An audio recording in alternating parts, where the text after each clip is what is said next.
انت بقى كاركتكت او عموما اي حد مهتم بالمجال ده محتاج انك انت تختار الاركتكتشر المناسب ليك، واللي هتدفع تمن زي ما قلنا، يعني هتختار اركتكتشر معين هتدفع تمنه قصاده حاجة تانية، بس انت اللي بتحدد انت محتاج تعمل ايه according للنيدز اللي انت محتاجها والسيستم بتاعك بيقول ايه.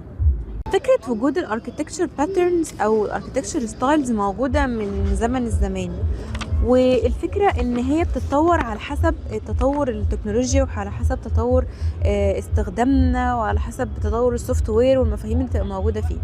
فمثلا اول ما بدأوا خالص كان الكود اللي مكتوب كله او كل حاجة موجودة كانت بتتشبه بالبيج بول اوف مود، هي كورة كبيرة من حاجات ملعبكة في بعض داخلة في بعض، يعني سباكيتي كود من الاخر.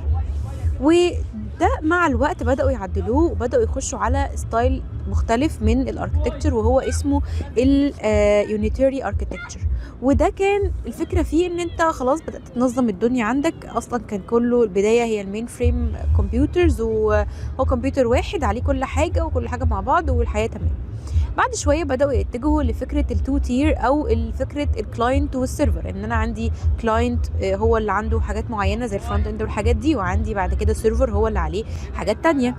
بعد شويه بدا الموضوع يوسع منهم سيكا، فبداوا يخشوا بقى في فكره ايه، ان انا عندي الديسكتوب ابلكيشن.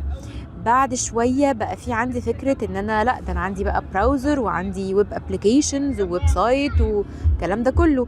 شويه الموضوع كبر منهم حبه، فبقى نخش في مفهوم اسمه ال 3 تير اركتكتشر، وهو فكره بقى ان لا انت الكلاينت لوحدك، الداتابيز لوحدك، الباك اند لوحدك.